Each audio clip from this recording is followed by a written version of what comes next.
Today's interview is with Karen Briscoe. Really enjoyed today's interview. It's such an interesting interview when you get to speak to people who have a wealth of experience. So Karen's been around through 5 different market cycles, right? So she knows a thing or two. And she's also, not only has she been through them, but she's educated herself through all of them as well. So she understands kind of what happened, why it happened, who prospered, who didn't prosper, and all that stuff. So really interesting story today, and really interesting conversation about market cycles. So I think it's, very important right now that we understand these things. So stick around for all of that.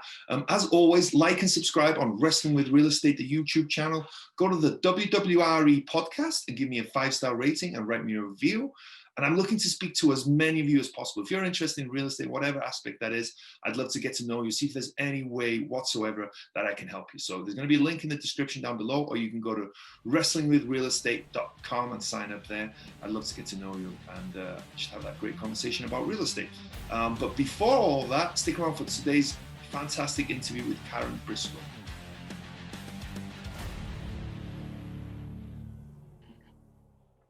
Hello and welcome to Wrestling with Real Estate, where we look to chokeslam all your real estate problems. I'm your host, former WWE wrestler and now Cirque du Soleil performer, and of course, multifamily real estate investor, Barri Griffiths. Now today we have Karen Briscoe with us. Hey, Karen. Hey, Barry, I'm thrilled to be wrestling with real estate with you. I'm thrilled you're wrestling with real estate as well. As long as you don't wrestle with me, I'm a little scared of you. You look like you could beat me up, I think. I think that we could go, toe to toe on a deal, and we could wrestle through our negotiating strategy. Yeah, absolutely. Yeah, let's do that. Let's go with that. So before we jump into the conversation, which is going to be an awesome one, I can guarantee that. But do you want to give us a little bit of context about your background, what you've been up to, and what you're up to right now? Wow. So I started out in dirt. Right out of college as a real estate developer with the Tramwell Crow companies. And that's where you buy land, put in streets, utilities, sell lots to home builders. And met my husband in Dallas, and we had our 2 kids, and his career took us to the DC metro region in the Northern Virginia, where the CIA is where we live in McLean, and where now Amazon HQ2, and of course, the Washington DC is just across the river. And for about a dozen years, I was the primary caregiver for our kids. My husband's job required a lot of travel, and I wanted to be home with him. I was blessed to have that opportunity. At the same time, I knew there was something more out there for me. And when I went back into the full-time paid workforce, it's still work raising children. I went back into the commercial side. So I was with the Staubach company. Roger Staubach, the football player, had a real estate company, and he had the Nextel account. So I was working on the sales, engineering, and warehouse offices. Well, I'm just going to share with you, Barry, once you've seen one sales, engineering, warehouse office, you've seen them all. It's pretty order form kind of, operation. And it was during the time of the tech bust. And the one thing I've discovered about markets when they're going down or crashing, busting, that there's no money in it, right? There's no money in disposition. And so I was like, okay, I have my real estate license. Someone said, well, why don't you do residential? And I'll have to say there was this perception I had that the commercial people are the ones that do all the hard lifting, right? The negotiations, market strategy, and the harder financial skills, and that the people on the residential side, they did all the fluffy stuff, right? All the soft things, all the things that do with relationships. And so when I went over there to that side, but I found that I am really good at both. I have hard and soft skills, and met with success very rapidly. So this was right after 9/11, and in the Washington, D.C. metro region, after 9/11, our market just exploded. I met with success very rapidly. And that led to, as often happens, success. People notice. And I was asked to become partners in a real estate team and the agent was number 10 in the nation at the time. Wow. And that's Sue Huckaby. And so I joined her, and we, she sadly passed away in 2008. So I joined her in 2006, and she passed away in '08. And that happened to be the same month that the financial markets crashed. And as you are aware, because I mean, I've listened to your guests and your podcast, that the recession that really was a financial and real estate recession in '08, '09, it was a very challenging time on top of the fact that I lost my business partner. And so I moved the company to another brokerage, Keller Williams, a national brokerage, and brought on a business partner. Lizzie Conroy has been my partner since then. And we set about rebuilding the company. And it was, we had some challenging years, but we learned a lot. And as often happens when people go through challenges, other people want to know how you do it, right? So started doing a lot of speaking and coaching. This was really before there was a lot of podcasting or webinars, but I found that I had a voice. People said, Karen, I seem to remember your stories. And there was a lot of people said, well, you should write a book. And so that led to me writing my first book, Real Estate Success in 5 Minutes a Day, which came out in 2016. And then that led to podcasting. So as often happens, author, your authority. I was asked to be a guest on a lot of podcasts. And then that led to me having my own podcast, 5 Minute Success Podcast, which is now over 350 episodes. And and then there's 2 more books out and then more coming. So I call those my creative endeavors. So the real estate business is those are my side hustles. The real estate business is my main business. In 2020, our team of really 3 agents, we have a great staff, a team of 3 agents, we sold 100 million. And that's a lot of houses. We are in a high dollar cost of living area. And so our very sophisticated clientele. So our average is about $1 million sales price. So 100 houses a year is generally what we flip, what we sell. So that gets us up to today, but there's so much in between. I'm sure we're going to dive into. Yeah, absolutely. I don't even know where to start, to be honest. There's so much stuff there to unpack and to unpack. That's such a fascinating story. Going back to the dirt, right? So let's go to that. What was your role in that business? Were you actually out there helping them? Digging? No, not digging, but designing the layout of the neighborhoods, or were you more on the sales side? What was your role in that? Oh, actually, I was I worked directly with the finance and land acquisition vice president. So I worked with preparing loan packages and doing market research to determine what absorption. We look now, this is in the early 80s, we literally would go to the county permitting offices to count permits to determine what the absorption rates were but it was a great learning experience.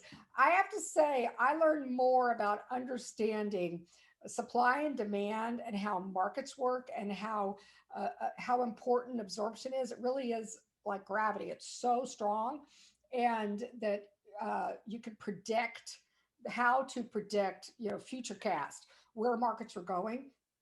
I learned how to do that, and I learned how to do loan packages and how to make presentations to get money, and also what made for good real estate value. And those skills, to this day, I still do. A lot of my market analysis comes from my training at Tramwell Crow, working with the vice president of finance and land acquisition. And then he and I went off and started a development company. So back before startups was cool, I was doing a startup. We partnered with a savings and loan out of California. That was back when you could do that, before the savings and loan crisis. I'm really dating myself, but I'm telling you about how many market cycles I've been through. This is my 5th market recession. Not all real estate recessions, but recession. And everyone teaches something. I learned something, and everyone leaves clues. So what I learned in that was what happened after the savings and loan crisis was I learned who survived and what they did, how they survived. And that really was instrumental in me coming out of the 2008, 2009 real estate recession, because it wasn't the exact same market dynamics, but it had similar attributes. Wow, yeah. Well, let me touch on that if you don't mind. That's interesting. The market cycles, right? Because of obviously where we are now. The fact that the fact that you've been through 5 different market cycles. What happened in the savings and loan? Well, the money was too easy. Okay. I mean, anybody could start a real estate company. Anybody could get money for anything, and it really wasn't supported. And so when it came crashing down, uh, I actually wasn't surprised. And I really wasn't surprised when it happened in '08. I started telling people in August of '05 that the market was getting out of line, that supply and demand, back to those fundamentals, I track them religiously. And I watch what segments supply is getting out of line with demand, and when the tipping point happens, and then what happens after that, and how buyers behave. But very similar in the sense that, so I started actually preparing, and I tried to turn the big ship in '05. It was really hard because, back to, a lot of these forces are like gravity. So you're pushing, upstream. You're like trying to get people to do things that they're behaving like lemmings and all, running off the cliff, and you're trying to go, no, no, no, no, no, no, you should be going the other way.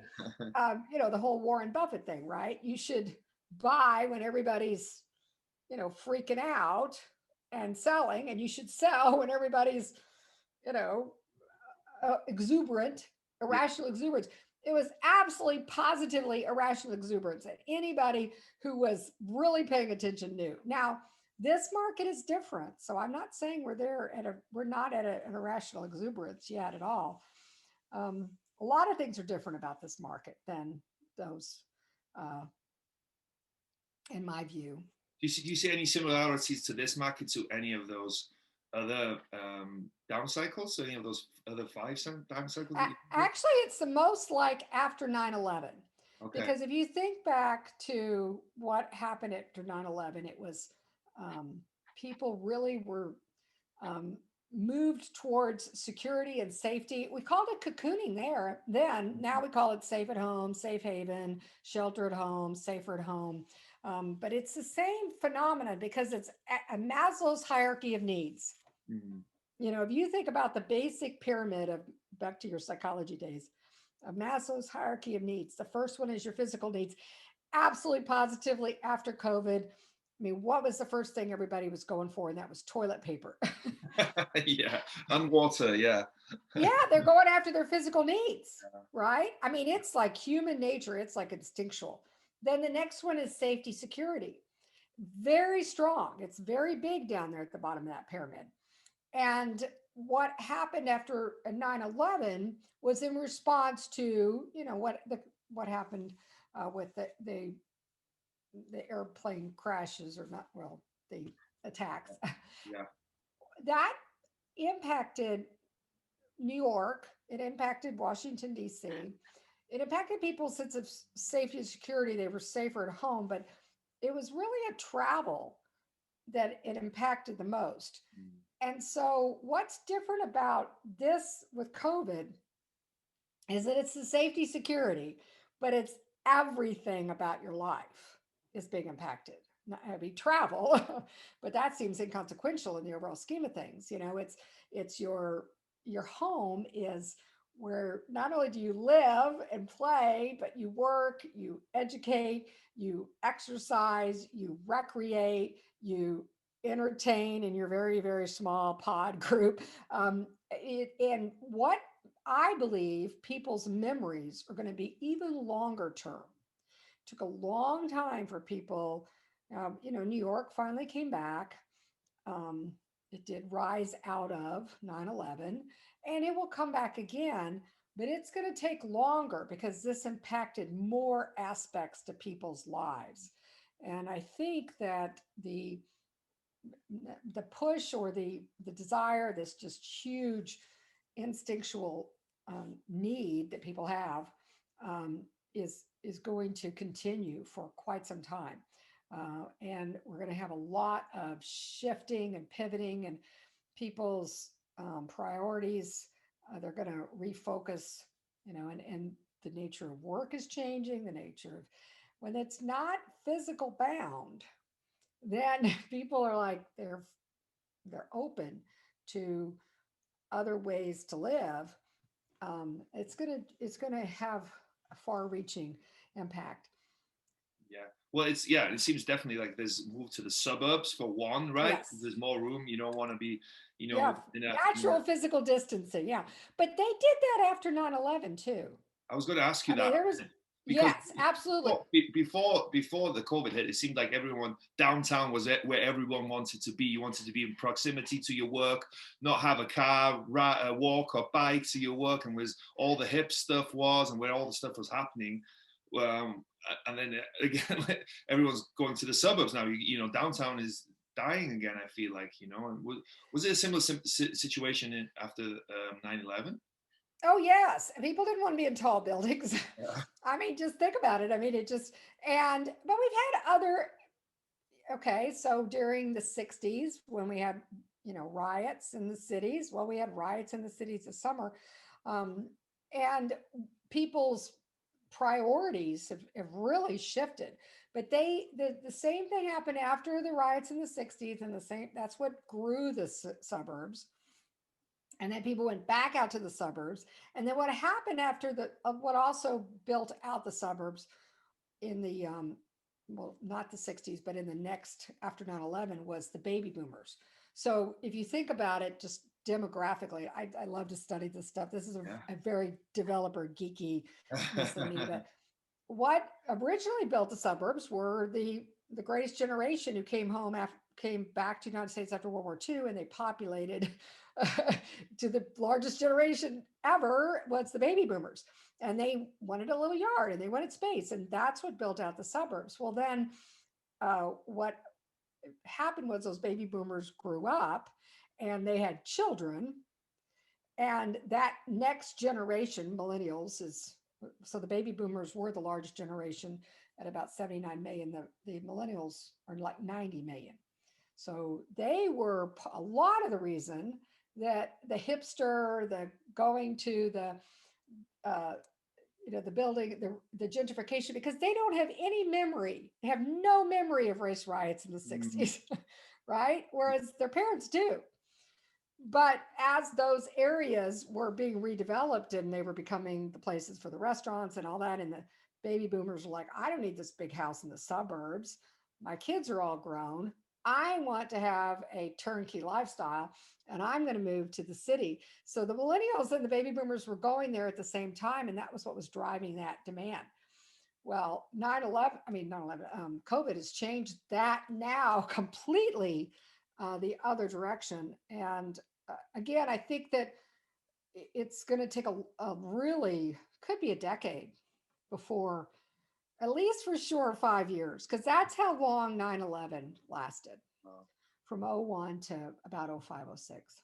How did 9/11 impact the real estate market? I know obviously downtown took a hit, but in general, was there things that you noticed in particular, or not really? Oh, absolutely. People wanted their home to be where it was. They're safe. They were cocooning. We were all encouraged. It's really amazing how these cycles happen.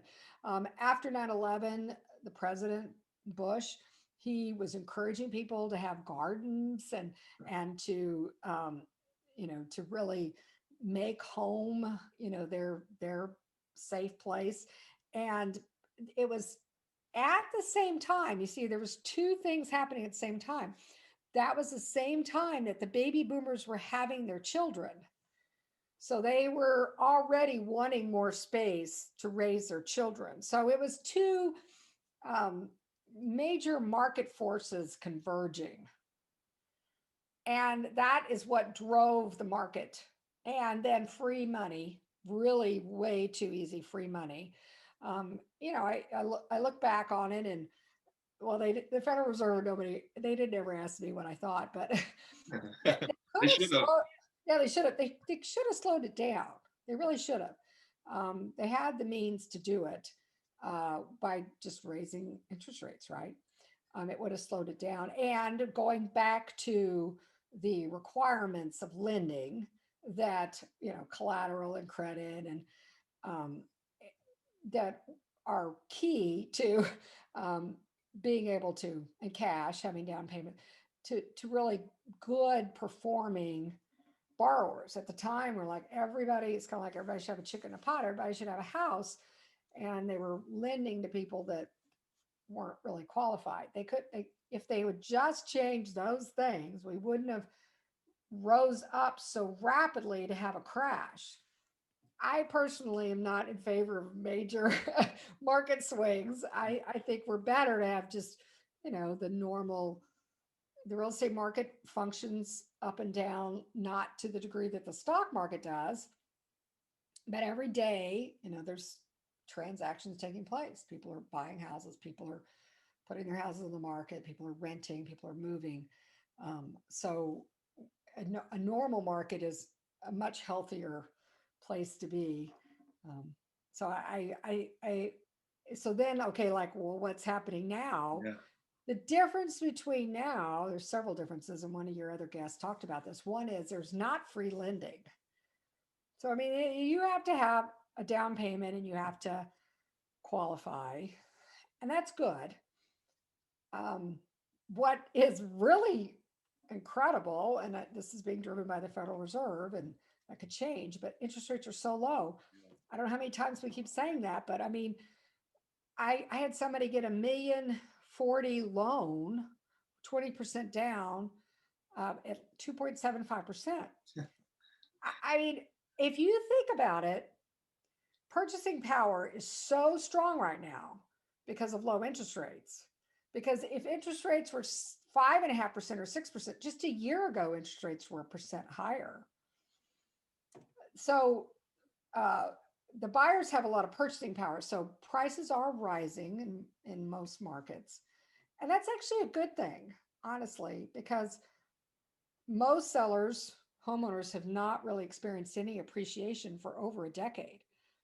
I mean, we spent the crash of 08, 09 wiped out a lot of the run up. And then it just slowly and steadily, it just, worked its way back up again in a recovery fashion, not a appreciation fashion. Wasn't even keeping up with market value in terms of what it should realize each year. And so what's happening right now is good. It's good that we're appreciating. Do you think we have to do that sometimes? Yeah, but do you think it's going up maybe too fast? Because what do they say? Good solid is what, 2 or 3% a year, right? According to inflation, right? Kind of matching inflation, kind of going up there, maybe a touch more. But what a market is now. I know Vegas, for example, is where I am. Las Vegas is just nuts. I think the average median home price was 310,000 here pre-pandemic. I think it's hit 350 now. I could be wrong. But I think it's at 350,000. That in the space of 9 months or something like that. It's just crazy. Well, it's a tale of many different types of markets. So I don't want to generalize. True, very true, very true. But if you look back and you see what were they selling for at the peak, that's like the first thing I do.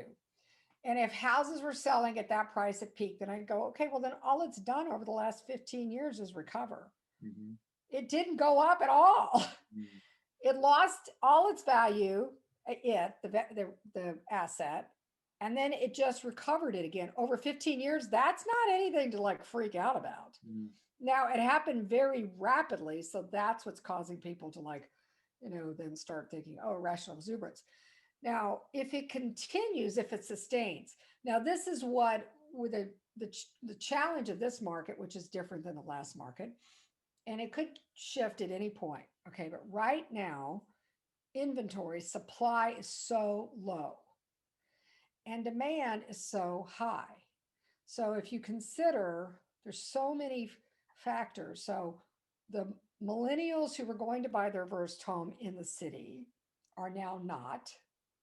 Okay, so they're shifted. The baby boomers who were going to move to the city to downsize, right size, are not. In fact, they have the financial resources. What we're seeing a lot of is the generational wealth transfer, the parents helping millennials get into their first home, a true home, not a condo in the city. But they're also, the baby boomers are also, instead of downsizing, they're buying bigger Mm. because they want a compound. They want to know that if something happens, if something goes down, they can get all their family under one roof and they can, shelter there, right? Plus the second home market. Because when travel shuts down and at least you can go to where is yours, basically. There was some areas that if you didn't have a license plate and a driver's license from that actual state, they were not, even if you own a home there, that I think there was a court case against that, or a lawsuit against that. But that's why we're seeing, and because real estate is a safe haven, right? I mean, in the fluctuations of the market now, it's all come back, but it started out not um, in the beginning of COVID. So people are wanting, they're fleeing to security. They really are. It's what they're doing. Back to Maslow's hierarchy of needs. So what could happen is, at least in areas like where I'm located, where it's a relatively high cost of living and job now is mostly remote, and people can go to a lower cost of living area Mm. and sell high and go buy low, which is, you know, everybody's dream. Um, if that happens in waves, like if we have a tsunami of that, then supply could rapidly increase. And then if demand doesn't stay up, then it could shift. But we're so far away from that. We're at least months away from it. Months. And that again would be hyper local, right? It would be markets like you mentioned yourself, like California, like New York, like those high priced cost of living areas where they can then move. I'm in Las Vegas, and my wife is a realtor here. We're seeing it all the time. People moving from. Yes, from the high cost of living areas. Well, from like California, you all Yeah, are probably getting a they huge could sell flux. a house for $1 million there and buy a great house here for 400,000. And that Hmm. make the difference in the spread, and they can, like you said, work remotely, so it doesn't change much for them. And that could impact those markets. I mean, it's already impacting New York Mhm. and California. So we could see that, and that could tip it. That could tip it. But you have to really study what each segment is doing, because it can behave in the same market. It can behave differently for different asset classes, right? So like condominiums in the city, like you can't sell a condo right now. I mean, it is so hard in a high rise. I'm telling you, that is the hardest thing to sell right now. So that's completely different um, experience than where we are in the suburbs, where we have a little bit of land, and um, so I think that you have to you have to really understand the market conditions you're in. Yeah, well, you said you look at certain things, right? What do you look at? I think that would be helpful for people, right? What do you to try and so you said over the years you understand like what to look for in a market and kind of pay attention to these things. What are these things that you're paying attention to? Well, I focus on my market. I look to like Barbara Corcoran. I remember she had the Corcoran report in New York City back when it was before it was cool. Uh, I focus on my market, but if I want to look at another area, then you can do the same thing. So it's pulling the solds, usually based on price and then type of real estate in a certain zip code. So I usually start with the zip code and then say under 750,000, which is generally our conforming loan plus 20% down. So it doesn't buy much in our zip code because, like I said, our average sales price is $1 million, so it doesn't even buy pretty much a lot anymore. It buys either condominium or a townhome without a garage. Um, and then I look at the price point, then I look at what is sold in the 6 months, and then what's under contract or pending, and then what's active. So a balanced market is a 6 month supply. If you have a very small numbers to work with, then you may want to expand it, right? You may need to expand the price, parameters. You may need to expand the zip code. You may need to expand, and the reverse. If you have too much data, then you have to drill down. You have to go, okay, what is this neighborhood doing versus this neighborhood versus this neighborhood? So there's a lot of ways to analyze it. What you're looking for is which way is it going? Your future casting. Mhm. So you're looking at, and that's why it's ideal to do this on a quarterly basis so that you can track the trend, so that when you could start to see it when it's happening. There have been times in the market where I've gotten up every day and did the numbers. So it's like, okay, where are we? Just so that I can advise my clients. Because if you're whichever side you're on, I mean, if you think about it, we talk about this market as being a great market. Well, it's a great market for sellers. It's really hard for buyers. I mean, if you think about it, now, do I still recommend that people buy houses in this market? If you're buying it for your the reasons that you're making the purchase. So like you're buying, like our son's buying a house right now. He just got married and he's renting and he's ready to start a family, and he wants a little bit of land and a house and a space. He's lived in the city, ever since college. And I'm like, yeah, you're probably paying on the high end, but you're going to be there 10 years, and you're going to rent somewhere and spend all that money and not have anything to show for it. So, and interest rates so low, yes, I think you should buy right now. But the where you want to know is where in the cycle, because if you're a buyer in a uber seller's market, then you're going to present your offer differently. You're going to respond to, uh, you know, uh, counters differently in terms, and then vice versa if you're a seller. So that's why it's important to know your numbers and your data. The really the consumer is very educated, which is wonderful. I mean, there's been a lot of resistance to, all of these sites that provide all this information. What it doesn't do though is it's almost a tsunami. It's like, okay, but what does it mean? Right? What does it mean?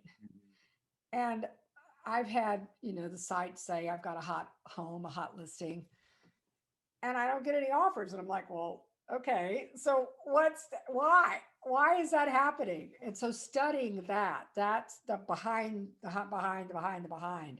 that's where the experience and knowledge of the market is really valuable. That's really interesting, right? How do you know that? Yeah, So experience, I or mean, can people learn that? What can people look? How can people look at that? I guess.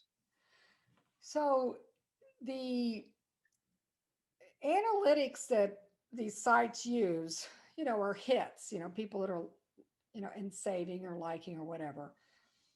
What really truly is the market study? I always say the market is the market study. Mhm. I can do data analysis until the cows come home, but it doesn't really, if when I put a house on the market and there's the showings, the number of showings is what really drives it. Okay. So if there's under a dozen showings, then, well, first of all, a dozen is usually about the market, believe it or not. So anything over a dozen starts becoming, multiples of the market. Mhm. So like I can tell you one house that it came on the market, and within 48 hours it had 50 showings. I mean, the line out the The door, this is way even before social distancing, to get into open house, and it had multiple offers and escalated over list price. I've had other houses that we didn't even get to the 12 showings, and we finally did get an offer, but it wasn't full price. So how does the buyer know that? Isn't that fascinating? The buyer instinctively knew that it wasn't going to go over list. So the number of showings is a good indicator. Do they come back, physically back to the house? And if they come back a second time, they don't write an offer, then the market has answered the seller. And because the buyers, as I mentioned, the buyers are the market study, right? Mm-hmm. So they're actively out there, first of all, digitally, looking at every single thing that comes on the market the second it hits the market, right? And then they're actively going to see the market, seeing the house.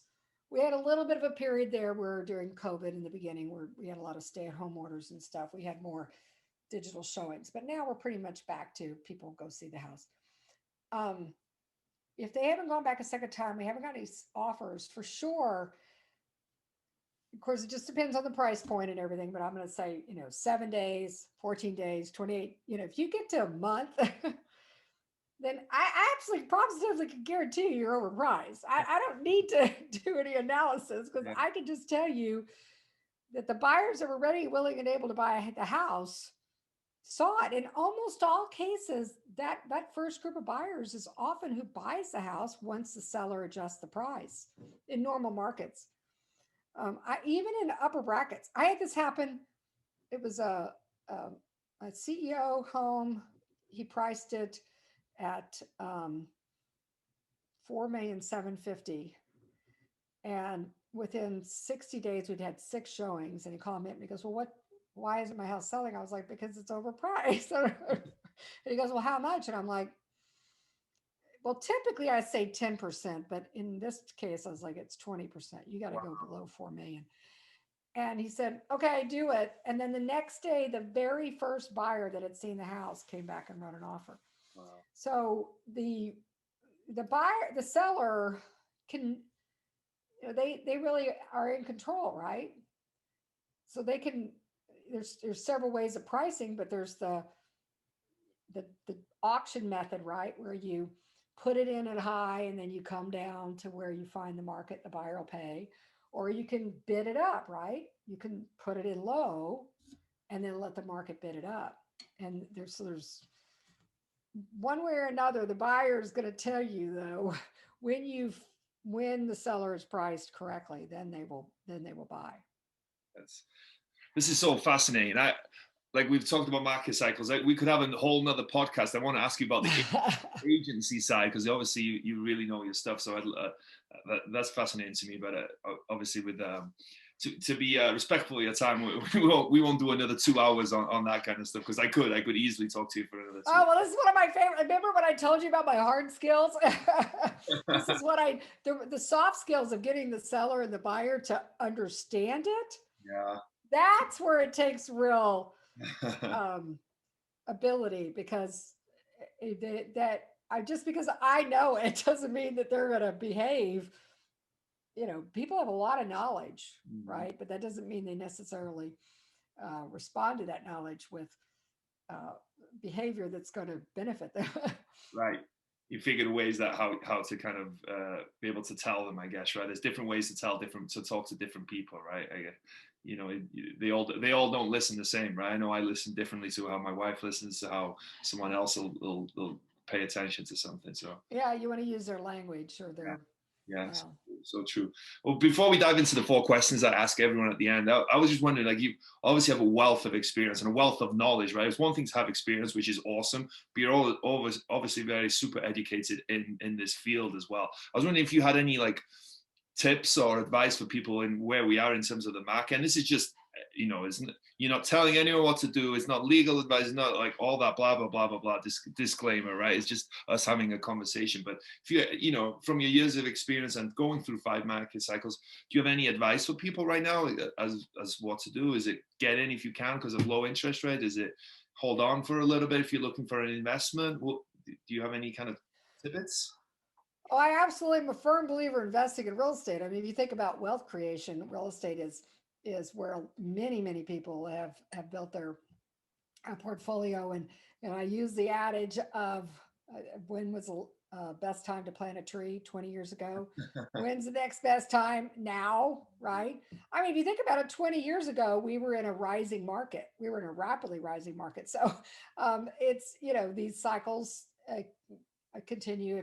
If you're buying again for the fundamental reasons, even as an investor, I mean, I've purchased investment real estate this year because I have more of a buy and hold perspective. And if my rents are rising too, right? Because, a lot of people are selling quickly. And then they need a place to rent, and while they determine where they're going next. And so there's a lot of reasons still to buy. So I am definitely a firm believer, but I would say the best data points are going to be your supply and demand and following the market that way.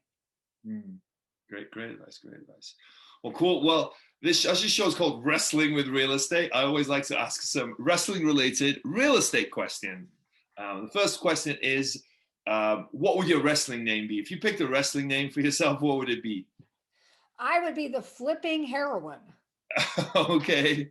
Which comes from my book, Flip Time, Love Life, and that's a heroine's journey. So a heroine is the person or the hero is the person who is, the one that comes in and saves the day, right? And the flipping is, well, some people think, okay, flipping real estate, which is obviously a great way to be actively in the market as well. But my book, Flip Time, Love Life, is all about that Maslow's hierarchy of needs and how people often work their way up the pyramid and they run out of time and they don't get to self-actualization. I'm like, well, flip the pyramid and start there. So I would be the flipping heroine. Oh, that's cool. Where can people find your book? Oh, yes. So Amazon and Audible, all 3 of the books. So I have Real Estate Success in 5 Minutes a Day, Secrets of a Top Agent Revealed, and then Commit to Get Leads, 66-Day Challenge, and then the Flip Time, Love Life. And if you want bulk copies, reach out to me on my website and I can make arrangements for that too. Oh, very cool. Very cool. So every wrestler has a special move. What is your special move in real estate, you think? My special move is activity blocking. So when you think of blocking, you're stopping something. But for activity blocking, in comparison to time blocking, so a lot of people say, oh, I'm going to do something for a certain amount of time. I block in terms of a certain number of activities. So for example, like lead generation is one of my main moves. And so I commit to a certain amount of contacts a day, and that's my activity blocking. But I do that for many areas of my business and life. Oh, cool. Yeah, that's a good skill. And it's about planning, right? Everything comes down to sort of planning. What you don't plan is kind of, you don't have a roadmap right away. You kind of go into without that kind of plan. So that's cool. Activity blocking. I've never heard of that before. Like you said, I've always heard of time blocking, but not activity blocking. So what's been the biggest body slam you've taken, you think, in your career? Well, the biggest body slam was when, as I shared in my story, that my business partner passed away and the markets crashed the same month. That was like a double body slam.